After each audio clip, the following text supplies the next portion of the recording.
Welcome back to 101 East. I'm Fauzia Ibrahim. This week we're in Bangladesh looking at the 1971 War of Liberation.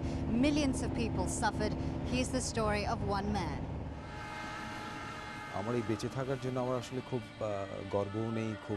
I'm not proud or happy to be alive.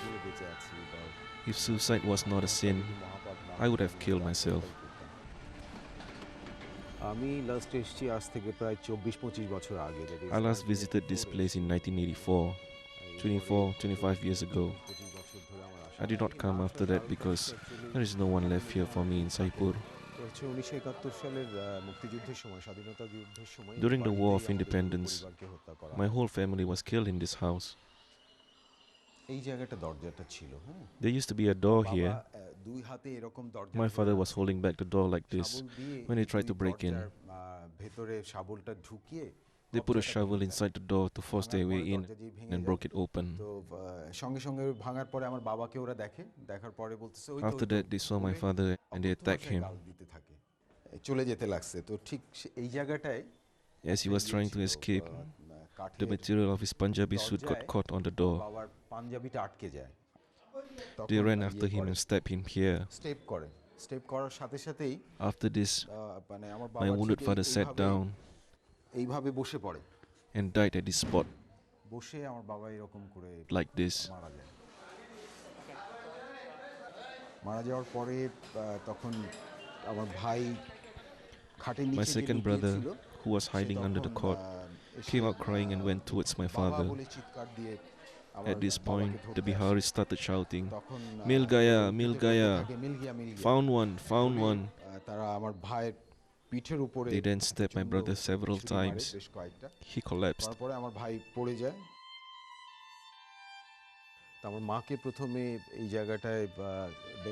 My mother was stabbed with a bayonet inside.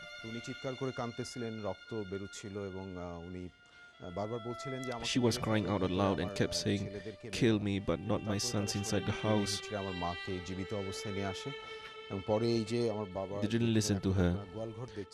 They dragged her all the way out here and buried her alive here in this cowshed.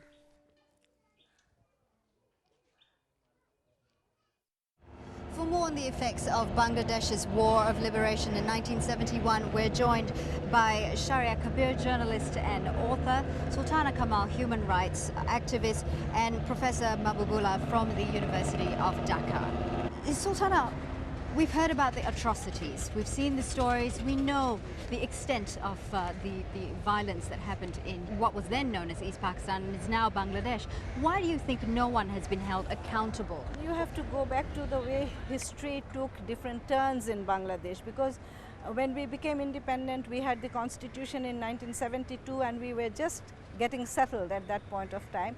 And within a period of 3.5 years, the leader of the nation, the father of the nation, the first elected president, was killed by a group of army officers, and the whole country took a different turn altogether, because you'll notice then the constitution was changed and these people actually looked for different defenses for themselves. One was moral, the other was legal. The legal was the Indemnity Act that they passed later in the parliament, and the moral defense was that they had to do it because they wanted to prevent Sheikh Mujib from selling Bangladesh out to India, and Bangladesh was becoming Hindu dominated and Hindu influenced, so they had to actually go for Islam or Islamization of the country, and that is why they wanted the support of the war criminals who were basically members of the Islamic Party in 1971. Sharia, is this where we're seeing the rise of Islamic fundamentalism in Bangladesh because they have infiltrated into the governments? Definitely. In fact, during this liberation war, Jamaat-e-Islami, Muslim League, Nizam-e-Islami, this Islamist party, they committed genocide in the name of Islam.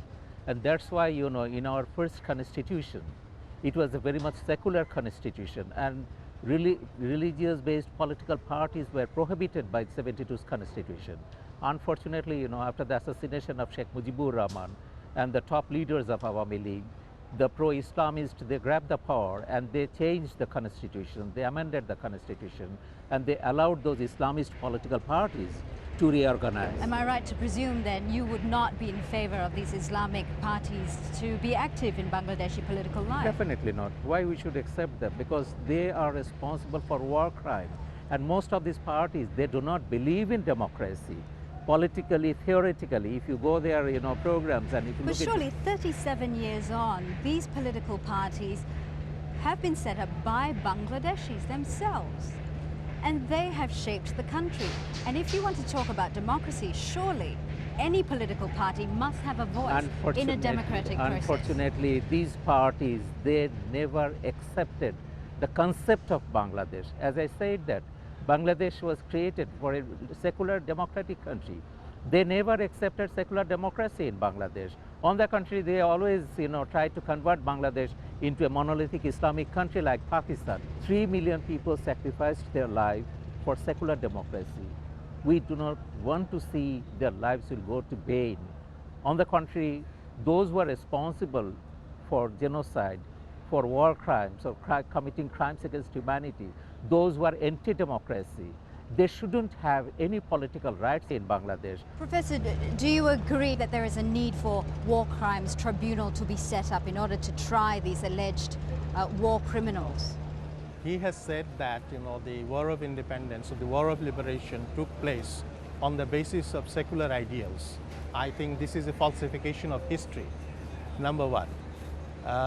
Because in 1970, when the election took place and Sheikh Mujibur Rahman got overwhelming mandate from the people of East Pakistan, and the electoral manifesto of Sheikh Mujibur Rahman didn't have any program whatsoever promising secularism.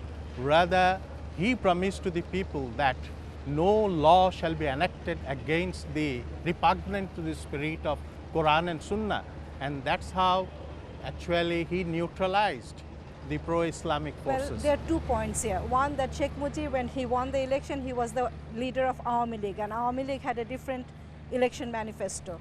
And the idea of secularism actually developed and was established through the liberation war. And that was the people's aspiration, that we will have a country where no discrimination will be made on the basis of religion, okay? And that is when secularism came in. You say that parties should not be discriminated because of their religion. I'll come Shouldn't back to we that. then I'll allow come back to Jamaat that. Islamiyah Yeah, because to Jamaat act Islamiyah is not simply a religious party. They have a history, and they were against the birth of Bangladesh. And even after the birth of Bangladesh, they constantly, consistently acted against the interests of Bangladesh. Professor, the issue of Islamic fundamentalism is tied very closely to the alleged war criminals of 1971.